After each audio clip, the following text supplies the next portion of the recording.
So, with that, Representative Clardy renews her motion that House File 4500 be re-referred to the Higher Education Committee. All those in favor say aye. Aye. All those opposed say no. House File 4500 is re-referred to the Higher Education Committee. With the intention of re-referring this bill to higher ed. So members, we will be having a vote. This bill is going to higher ed for the higher ed provisions that are in it. They combine the bills this year.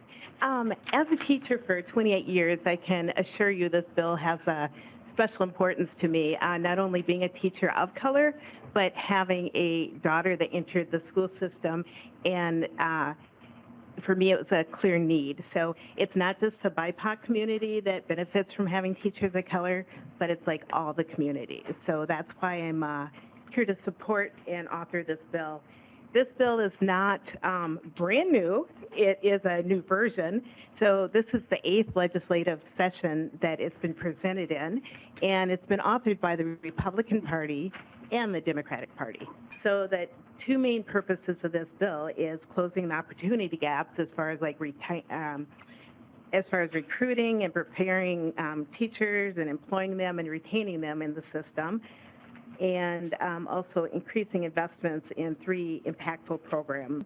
The first one is Aspiring Teachers of Color, and this bill appropriates money from both education finance and higher education. Thus, we are referring this bill to them later. So it would be for $10 million. 5 would be from each committee. And it serves the needs of E12 and higher education. It also establishes the needed scholarship program that's in statute with some minor edits on the language from 2023 for higher education to increase the teachers of color. And then also, like right now, there's about 2,000 BIPOC teacher candidates that are enrolled in preparation programs. So this proposed investment from our committee would provide about 500 annual scholarship, up to $10,000 as an investment in aspiring BIPOC teachers. The second one is the teacher mentorship and retention grants, and this bill seeks in addition one-time appropriation of $5 million for fiscal year 2025, and $9 million would be requested from 47 applicants. And then finally, the collaborative urban Greater Minnesota Educator Grant, COGMAT, and I should know that one because I was a Q teacher myself.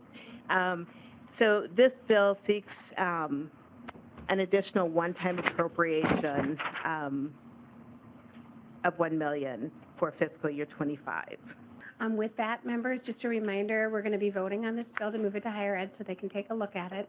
We still don't have targets, so we'll still retain the education portion in our committee to look at once we get those targets. So with that, members, are there questions from the table? Representative Edelson. Thank you, Madam Chair, and thank you, Representative, for bringing this bill. I have to tell you, it's so important. It is so important, and I thank you for coming with a lived experience. I have my master's in social work, and we were required to do the same thing, work full-time for free. And I can tell you there were times when I did not know what I was going to eat at night and how I was going to pay my rent. So I cannot thank you enough for bringing this. It is so important. And so I'm going to sign on as a co-author. Thank you. And then I saw Lead Krisha, but before I go to Lead Krisha, so you can wrap up, is there anybody else that had any questions? Looking, all right. Lead Krisha. Thank you, Madam Chair, and thank you, Representative Clardy, for your work on this. No reason to oppose this. Good luck in higher ed, and I hope you can have positive conversations. Thank you. And with that, Representative Clardy, final word. Just thank you for looking forward to the future of children in Minnesota. Thank you so much. And with that, members, we will go to one of our first few. I think we had a vote before. We don't. No, I said we've had a vote before. I was going to say it was our first vote, but it's not.